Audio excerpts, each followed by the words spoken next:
The tropical rainforests of the northeastern coast of Australia are one of the oldest forests on Earth. They are so extraordinary that they have been declared a World Heritage Area.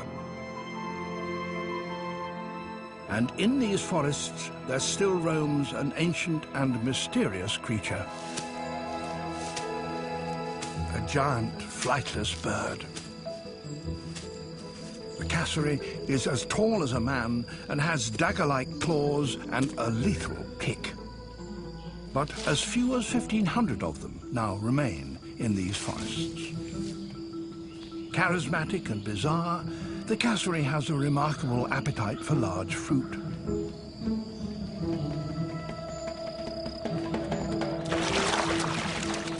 Youngsters still play in the paperbark swamps, but urgent intervention is needed to secure their future. Watch the angle of the bird. Cyclones, a regular occurrence in this tropical climate, are now becoming increasingly severe. And pressures from the human population are increasing too. Australia's southern cassowary is in trouble.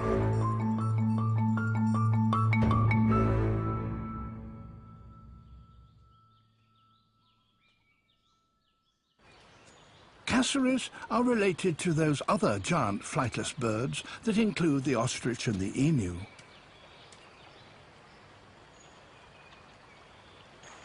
But unlike its relatives which live in open country, the cassowary prefers the dense vegetation of the rainforest.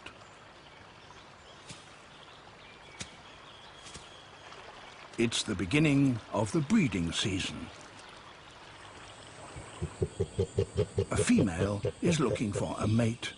Her deep, low-frequency calls travel far through the forest. A male approaches very warily.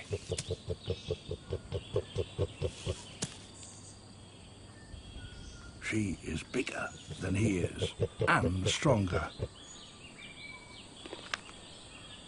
The size of the helmet-like casque on her head indicates her age and dominance. The brilliant colour of her neck and her dangling wattles probably act as a beacon in the forest gloom. The submissive male follows Her Majesty several paces behind. She will take as many as 3 different mates in a season. He displays in front of her.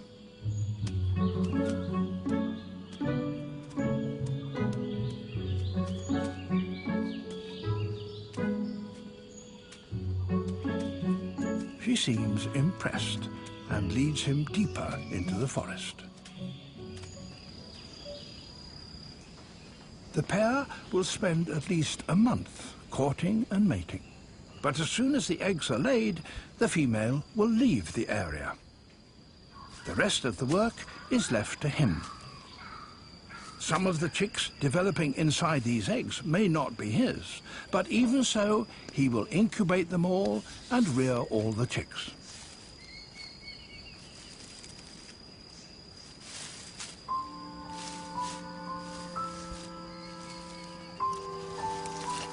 He rolls the eggs to keep them at an even temperature. It's a long and lonely incubation. He'll sit here for 50 days and 50 nights.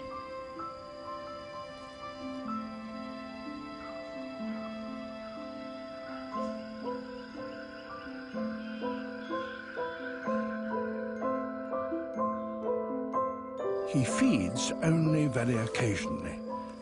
As a result, he will lose up to 1/3 of his body weight before incubation is finished.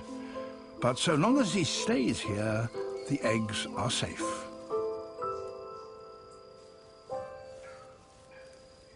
This is the way cassowaries have always lived, secure in the depths of the forest.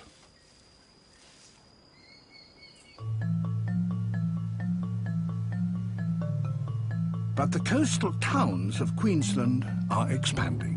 And this one, Mission Beach, now extends right to the very edge of a tract of World Heritage rainforest. And courting cassowaries sometimes wander into town.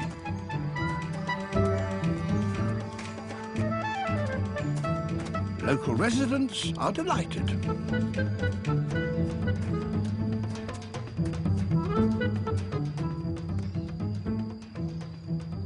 I love the cassowaries. They're just wonderful, wonderful creatures. We've got a very small pond out the back, and they come to drink in that, which is why we see so many. But in the summertime, he would always just go and stand in it and look like, oh, this is so nice, you know. We don't know this one. I think it's a female. We don't know this one. No. We don't have pets. We don't need pets. We have cassowaries. But danger threatens. A cyclone is building out in the Coral Sea. Birds and people could be in for a rough time. Cyclones are common here, but on the 20th of March 2006, Cyclone Larry speeds towards the coast with almost unprecedented fury. This morning, as we go to air, a giant, dangerous weather system is bearing down on the far North Queensland coast. Up to 290 kilometres. Cyclone Larry is expected to cross the coast of far North Queensland within 2 hours. Mission Beach and the Cassowaries' precious rainforest are directly in the path of a fast-moving cyclone. Winds of up to 290 kilometres lashed the North Queensland coast this morning as the Category 5 cyclone hit.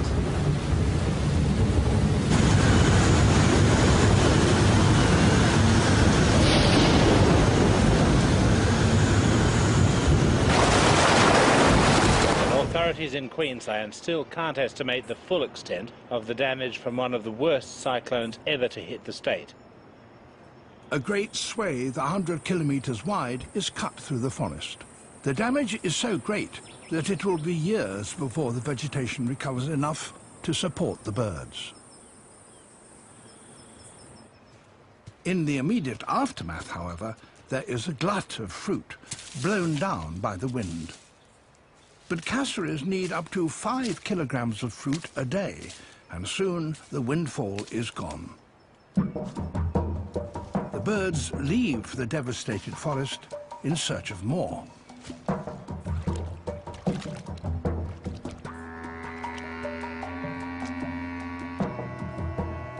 A banana plantation might provide it. But cassowaries are territorial. They don't share. And there's another bird already here.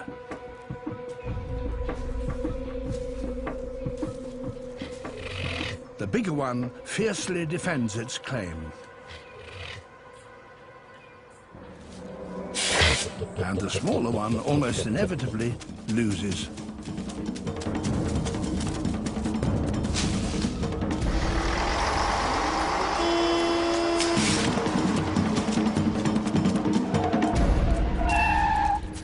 In the 3 weeks after the cyclone, 4 birds are killed on the roads. But the town is a source of food, and the starving birds have become beggars. Following the cyclone, there were cassowaries everywhere. They were quite displaced. They were looking for food. The forest was in a very bad state, and we had them coming up to the house nearly every day. My eldest son was quite distressed. Initially we thought it was his experience of the cyclone, but after talking to him about it more, we realised that it was fear of the cassowaries, and he didn't want to play outside. If one saw a cassowary, they would all call out, cassowary alert, and everyone would have to run and hide up in the cubby or on the stairs until the cassowary had passed and things were safe. More and more cassowaries start to wander through the town, and that causes problems for both the people and the birds. Something needs to be done. Scott Sullivan leads a Queensland Parks and Wildlife team, and he is called in to deal with the problem. I'm the man with the food, Rooster. This cassowary is really skinny. You can see its backbone, the ridge along its back, and there's absolutely no food here for it. The vet will tranquilize it, and the team will relocate it to some undamaged forest. Shh, everyone quiet. He's ready to rock and roll. Got him? That was brains over the buzzard. It takes a while for the sedative to work. Circle around the top end and get right around him, and then I can just stand up the front end and he might walk back this way a bit. You keep a visual on him? It's still remarkably upright, this bird. Get me the net, quick! They'll need some body armor too before they can handle the bird. Bring it in, bring it in. Don't push him, don't push him. Where's your vests, boys? You're gonna have to jump this one. Let him come, let him come, let him come. Get on, get on. Time for snappy decisions. Good job, Maury. Well done. I could kiss you. See the claw? Take notice of the size of that claw. That's the primary weapon of defence. We don't have the transmitter hang up here. Because what you got to do is start pushing it as far as you can. And when you're ready for the final push and let go, we'll drop the door.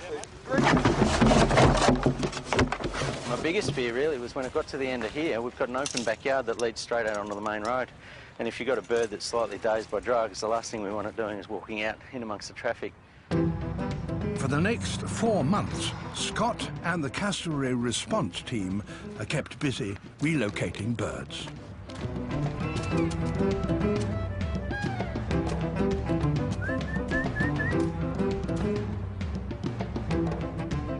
Come on, little birdie. You guys hang back a little bit just so we can get out to that fence line. You're on, boys. Yep. The birds are taken as far as 80 kilometres away to forest beyond the cyclone-affected area. This is good cassowary habitat, and many of the birds can be released straight back into the wild. Some, however, are injured or malnourished or too young to fend for themselves, and these are brought into the Cassowary Rehabilitation Centre at Mission Beach.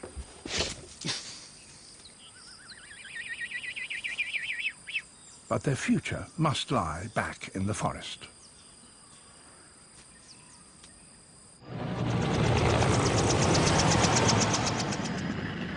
We're going up to get an overview of the cassowary habitat around Mission Beach and to see what areas that the cassowaries might be using.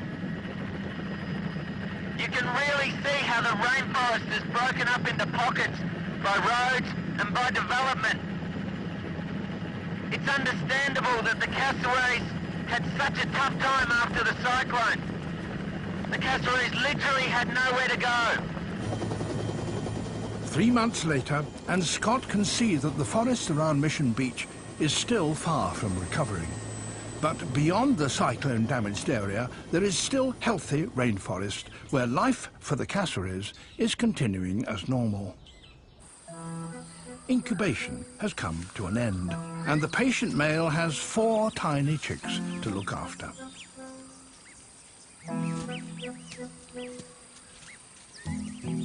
The chicks stick close to Dad. They're just 2 weeks old.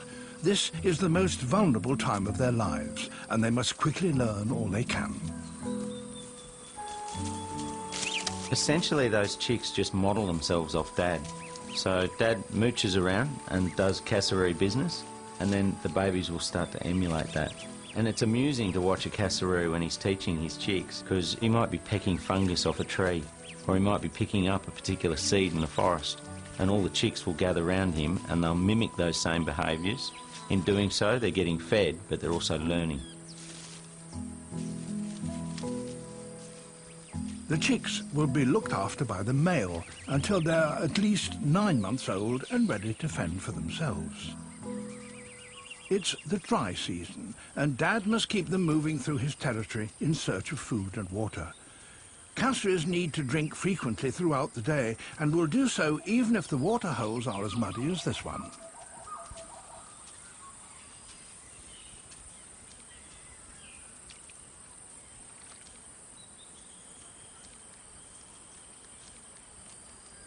the chicks drink enthusiastically.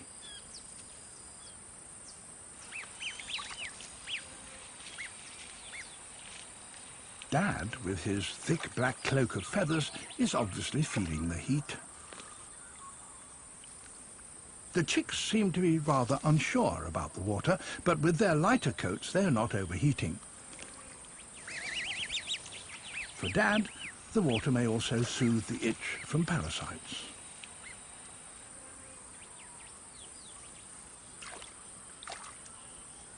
The chicks' colours camouflage them very well against the leaf litter and helps to protect them from predators. The family would normally have this range to themselves.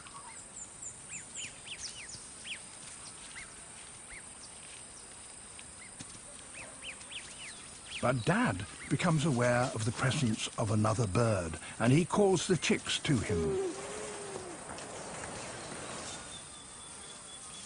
This older trespasser with the large head cask is not just a casual visitor. This is a giant female, and she is not to be messed with. She's come for the food.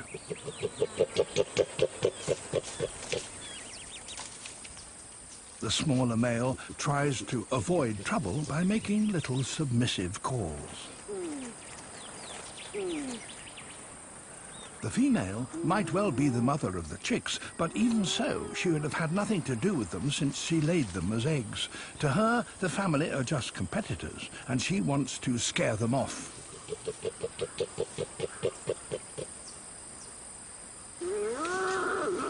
The male retreats, and the chicks follow as quickly as they can.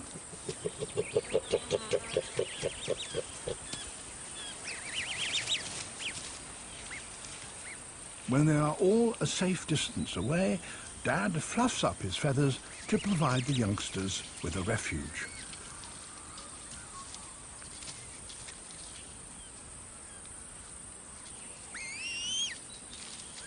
But in the hurry to escape, one has been left behind.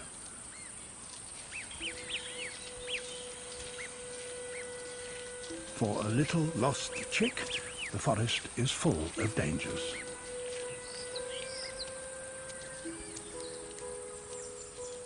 And night is coming on.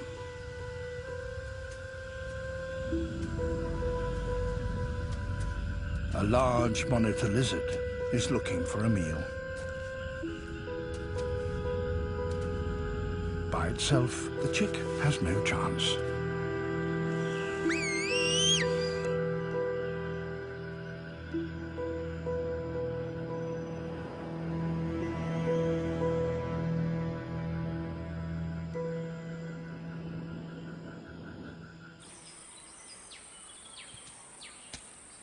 Two months later, and the three remaining chicks are striding out after Dad.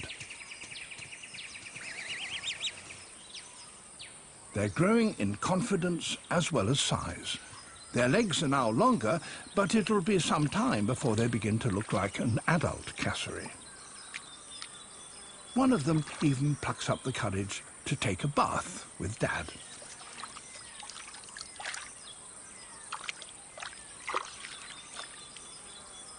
Dad clacks his beak to get their attention. This is how you find insects.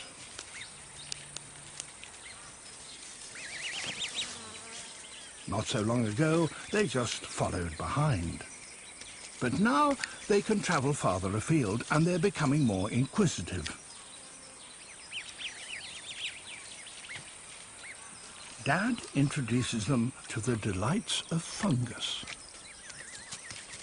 This is an important food source for them at times when there is not much fruit.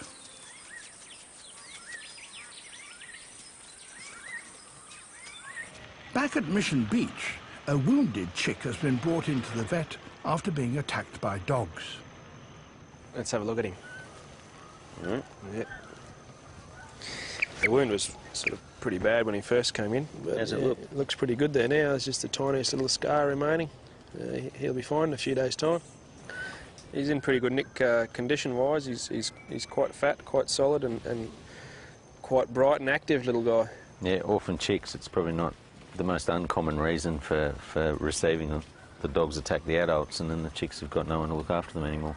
So what do you reckon? We should give him a run in the day yard? I think we can let him out into this pen here. Yeah, we're just going to have to lock him into that into the big cage at night, just so that the no scrub pythons or anything can get him. But yeah, let's let him go. He'll be fine. He'll be fine out here. Yeah. Fantastic. For the next year, the rehab team will try to give him the skills he'll need when he's released back into the wild. But not all the birds are so lucky.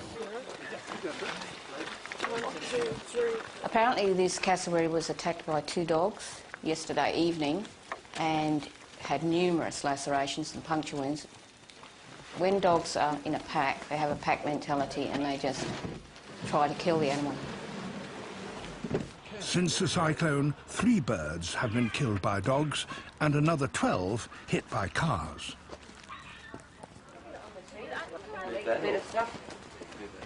No, that's what I'm going to do, Emma. For Julia Connell, the autopsy result is not surprising. Got a 5 centimetre tear on the medial aspect of the left hind into the muscle to the bone. Right hind in the similar place, massive bruising. This is one of the worst birds I've ever seen attacked by dogs. There wasn't a spare centimetre of flesh that hadn't been damaged. And there's no way anything could have survived those injuries. Dogs should be put down because this is what, it just shits me. People think their dogs can just do what they want. Because the dogs won't be hungry, they'll just be doing it for fun. But as Scott knows, it's not just the cassowaries that are at risk in this shared habitat. It's also the people. Do you mind if I walk along the back just to see if I can get a look at it? No, we don't mind, but I don't think the neighbours will like it much. Yeah. I'll just poke my head over the fence if she sees. There's no fence. The locals have known Reggie for years. She's a big female who lives in the forest next door. But she's hungry and she's becoming aggressive. There's cases that we've heard from this bird where it's chased people. It chased a woman that had a baby in a pram. If that bird managed to jump up and rake down with its feet, those inner claws could literally unzip a person. If crocodile was dangerous, we'd remove it. We have to do the same thing with the cassowary as well. Oh, that's just the way I want you. Just follow.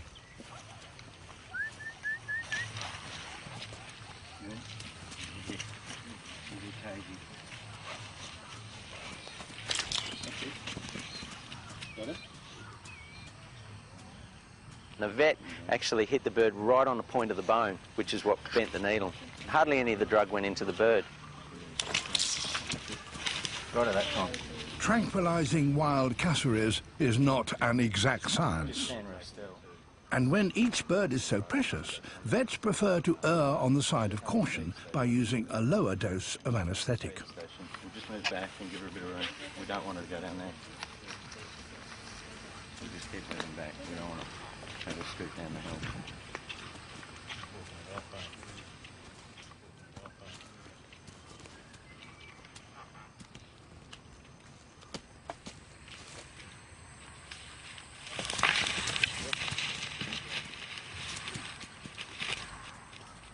Plan now is if she'll let the drug take a little bit of effect, and if we can get her to sit down, we'll sneak up there with the net, throw the net over the top of her. She's had the wind knocked out of her enough by that stage that we should be able to do it without any danger to our staff. She's feeling very woozy. There we go. Bring the net.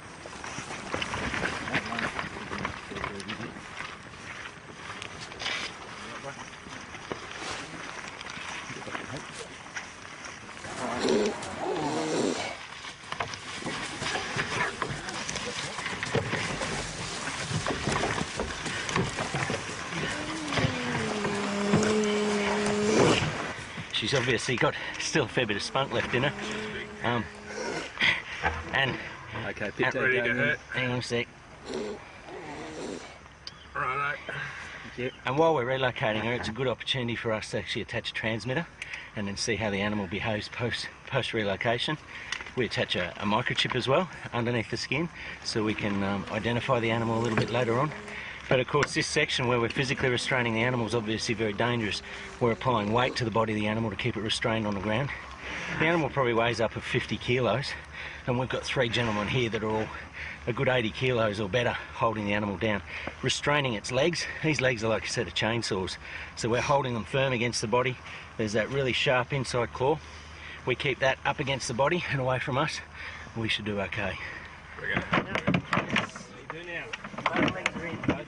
Alright, get it up and slide it down as far as you can. Big push, ready, go! Down, down, down, down, down! Got it.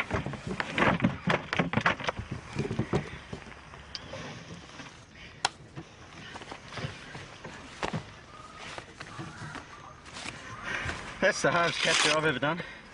How about you, Graham? Yeah, the drugs laid her down, but didn't slow her down, if that makes any sense. I think we might have underestimated her weight slightly. Yeah. Because female cassowaries will go up a good 60 kilo or so. We dosed her for what, 50 odd? 50, yeah. But she's not as big as some of the cassowaries we've seen so far. She put up a fight right to the end. And you've got to ever be aware of those big feet, and then being able to kick back and do some awesome damage to your face, your chest, and the other part of your body. But it was good work. Reggie is being taken to a patch of forest behind Mission Beach, which the team thinks should be able to support her. By the time they get there, she'll have fully recovered from the anesthetic. With luck, the traumatic experience of being captured will discourage her from bothering people again. The radio transmitter she's been fitted with will allow the team to track her over the coming months to find out where she goes. That's it. Well done.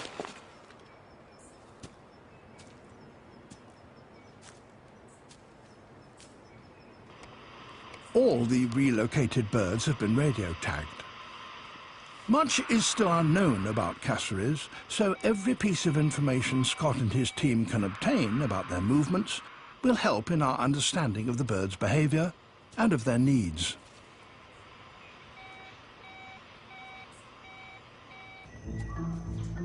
Seven months after the cyclone, and cassowaries are still wandering into Mission Beach. It's clear that the damaged forest is not yet able to support them.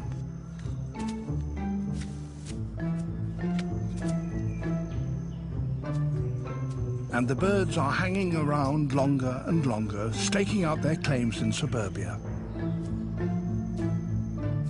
Local people are concerned that the birds are starving and so feed them. But Parks and Wildlife are worried that the birds might begin to treat the town as their main source of food and so abandon the forest altogether. So the team have set up 60 feeding stations throughout the cyclone-affected forest to help sustain the birds and draw them back from human habitation. The feed stations were really set in place just to supplement the diet of the cassowaries.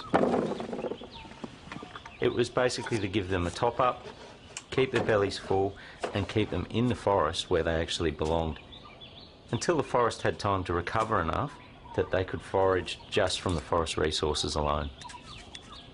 The time for the forest to recover is another one that we couldn't judge that easily.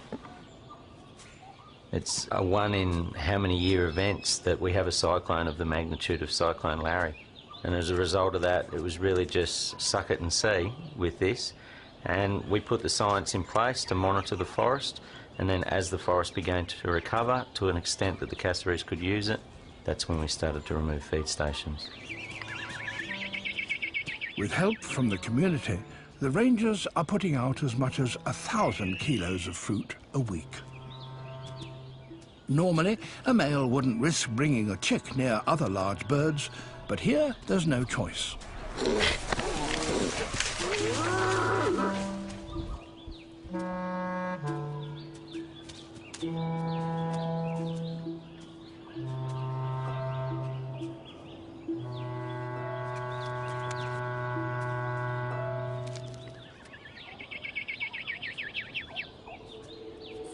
It will be many months before the forest canopy begins to recover. Meanwhile, there is little shade, and the birds are suffering under the tropical sun.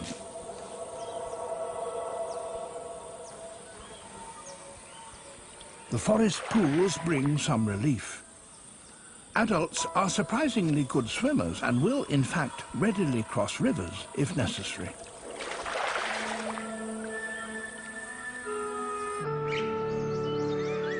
Beyond the cyclone-affected area, the forest still provides plenty of shade, water and fruit.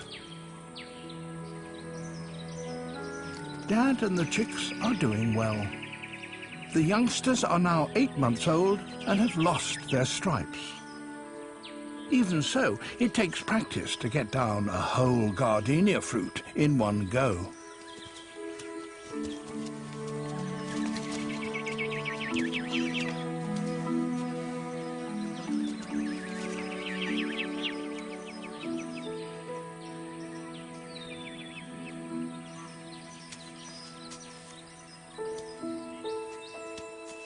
But one of the chicks is in trouble. While its siblings fossick for food, it just sits.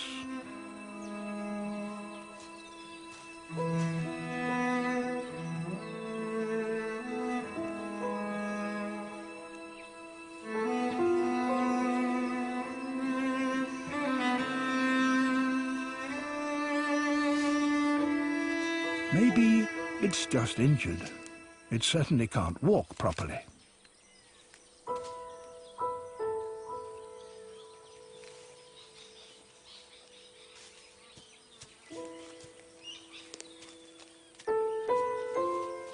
But the family has to keep moving to find food.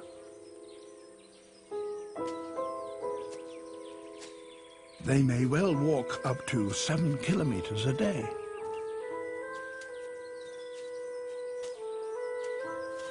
The youngster must try to keep up.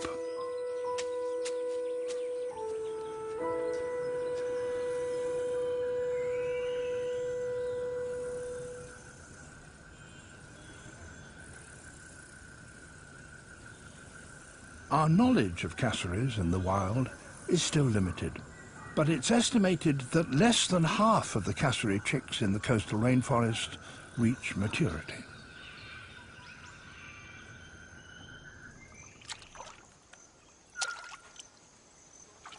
Next morning, and Dad has only 2 chicks still with him. He's led them out of the rainforest and into the nearby paperbark swamp. Cassowaries will explore all kinds of forest in their search for food, and they will eat all kinds of things. Fruit and fungus, foliage, insects, and even small dead mammals. Dad keeps watch for the missing youngster. He recognizes a high-pitched call.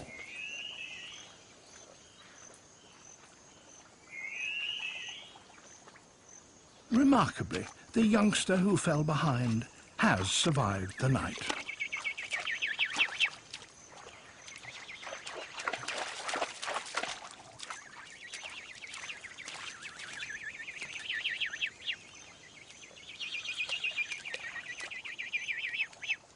Physical contact between adult and chicks seems to be very important.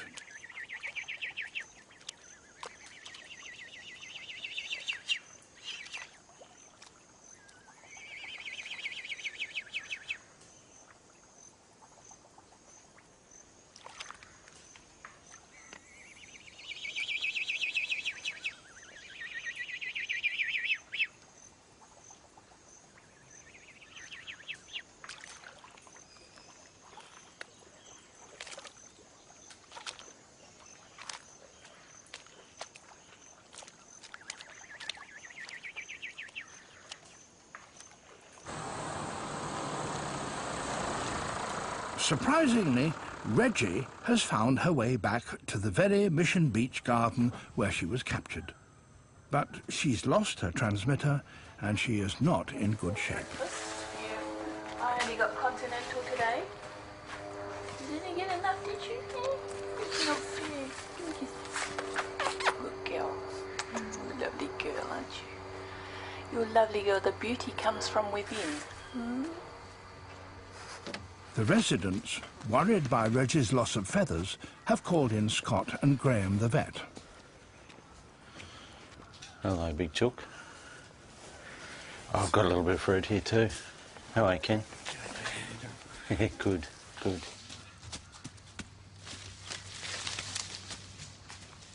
So, any ideas in terms of what you think's causing the feather loss? Sure, yeah. The most likely things is actually some sort of hormonal deficiency or trauma or over-preening or like I say, these mite parasites that they do get. But this looks very much to be more a systemic or a metabolic problem rather than something simple. Yeah. All right, we're coming. We're coming. One bit at a time. Huh? Yep, ready to go. I've probably got a good shot there when you just come back, Scott, actually. Oh, over here? Yeah, if... Got it all? Yep, got the lot. You're a champ. Absolute champ. We'll give you one more piece for being a good girl. So she's actually got some feather regrowth. She's got some feather regrowth, but it looks abnormal. Yeah. Normally as the feathers come through, they actually come through fully formed, whereas these are coming through in stumps. We're looking for blood counts, signs of infection. More importantly in this bird, we want to check hormone levels if we can, so thus the need for a fair amount of blood because there's quite a few tests happening there. The condition with her skin and feathers is quite remarkable, and certainly now she's a bit of a shadow of her former self. Yep, a bit further, just lift a bit higher. Don't be shy to lift her up. Yep. Just watch where you are at the moment, Ken, because if she kicks, you'll absolutely wear it. Yeah, it's all right. I've got it. The strange disease may be contagious, so to protect other birds, they decide to quarantine her and run some more tests. 1 week later, and Reggie's results are back. The tests were a little bit inconclusive. The pathologist is suspicious of a virus called circovirus. Like in parrots? We're not certain of that at this stage. Haven't been able to isolate the virus. There's just the pathology of the skin looks suspicious as if it is, but we haven't had that confirmed as yet. Certainly it's not a disease we've seen in cassowaries previously, but yeah, the possibility of being immune suppressed following the cyclone, having shortness of food, weakness in the immune system would have contributed to the... It's made her a bit susceptible. For sure. That's why we'd like to certainly keep her in quarantine, because yeah, there's a potential that it could be spread to other cassowaries in the area. Because cassowary numbers are so low, every single bird matters, and Reggie will have to undergo more tests. A year after the cyclone, the forest is at last recovering, and cassowaries are playing an important part in its regeneration. Birds use trees, but trees also use birds. And for some trees, only a very large bird is up to the task. Studying the cassowary's role is ecologist Dr. David Westcott. Forest is looking good. There's lots of recovery now, and cassowaries are contributing to that by their past seed dispersal. Like most of us, cassowaries are really enthusiastic about eating, and this is the result of all of that eating. A beautiful pile of bits and pieces, a range of different species. The thing that cassowaries do that is different to most of the other animals in here is that they can disperse large seeded fruits, and they can do that in very large quantities. Other species can move large seeds, but they usually do it one or two at a time. Cassowaries can do dozens, hundreds maybe.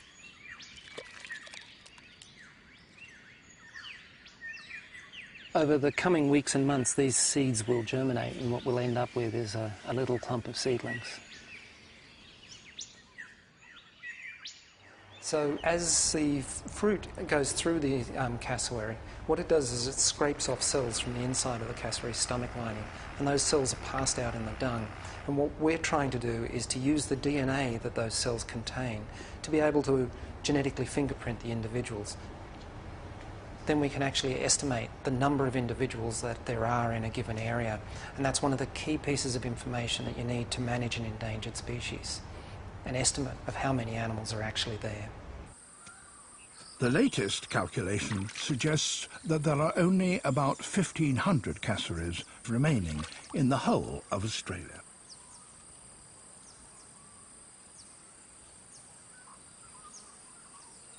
Their survival depends on the existence of healthy and continuous rainforests.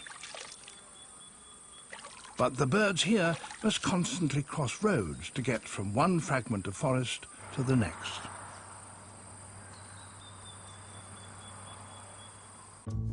Much of the coastal rainforest had already been cleared before the World Heritage boundaries were drawn, and unprotected forest is still being felled to make way for human developments.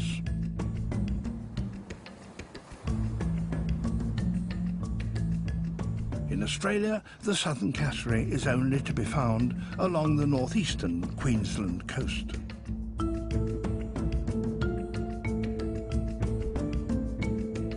But all the surviving forests, protected or unprotected, are now under threat from climate change. Research is more necessary than ever. 4 giant cranes located in tropical rainforests around the world are enabling ecologists to study the forest from floor to canopy.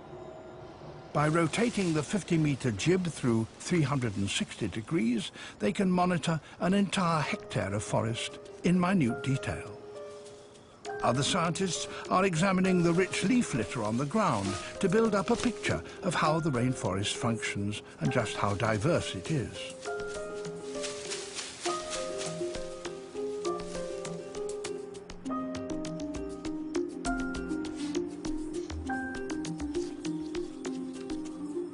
Changes in the behavior of leaf-eating insects may give an early warning of how the forest is responding to the stress of climate change. Climatologists are now predicting longer, drier dry seasons and severe cyclones. Whatever damages the rainforest will inevitably have an effect on the cassowaries. If the forest disappears, so will they.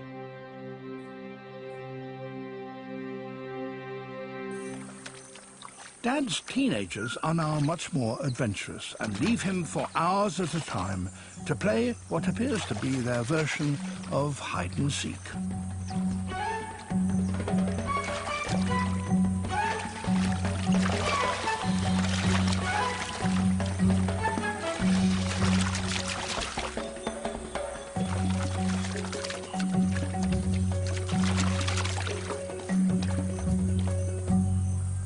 Life is not all games.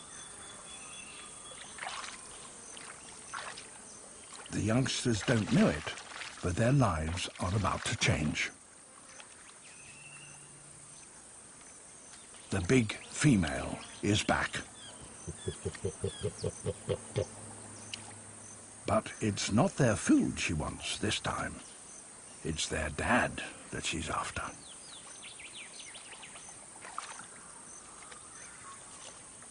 He knows what she wants, but before she will mate with him, there's something he has to do. He must get rid of the kids. It's not easy to persuade them to go.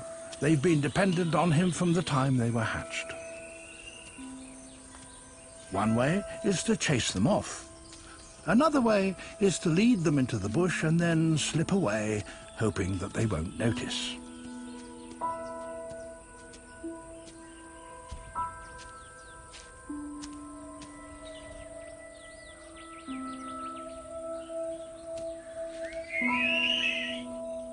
Now they are on their own.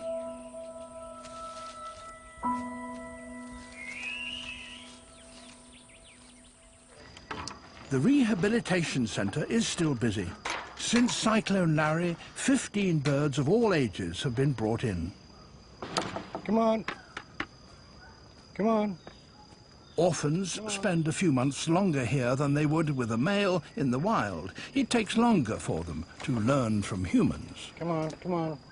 Oh, love the pawpaw. We've had these young birds in the compound here for about 13 months, and that's around about the time that the parents actually, or the dad kicks them out, so they have to go and fend for themselves. And as of this Wednesday, we're releasing 3 smaller ones. Yeah, individual birds got their own personality. Yeah, I'm certainly going to miss them. To stand on the mound, just behind Morris, behind that little tree. The surrogate dads, too, must help the young cassowaries become independent. No, wait. Everybody stop. It's coming in behind you guys.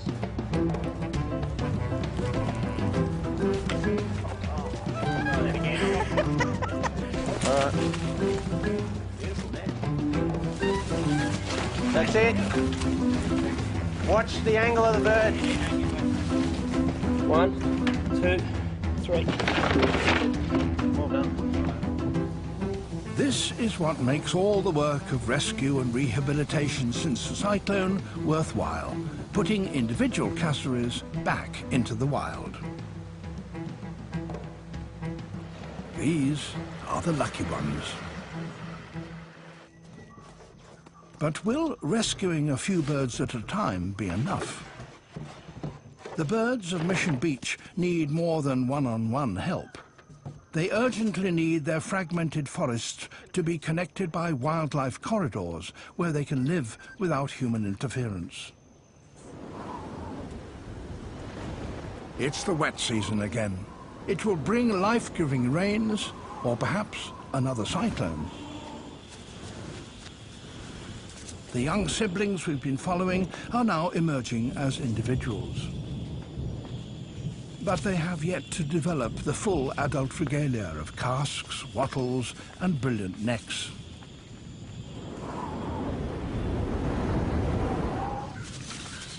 It will take another 3 years for them to reach sexual maturity.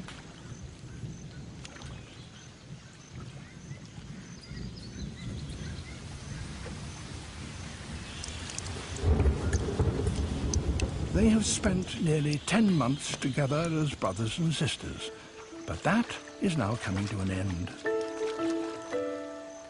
There's time for one last game.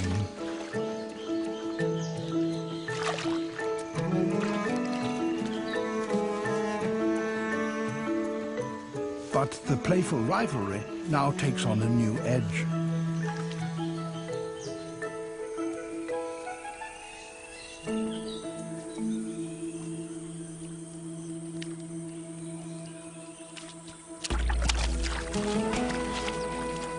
They must separate and find territories of their own. But how many of them will survive? And will there be enough rainforest to shelter future generations? The remarkable cassowary that has had such a long and ancient past is today walking into an uncertain future.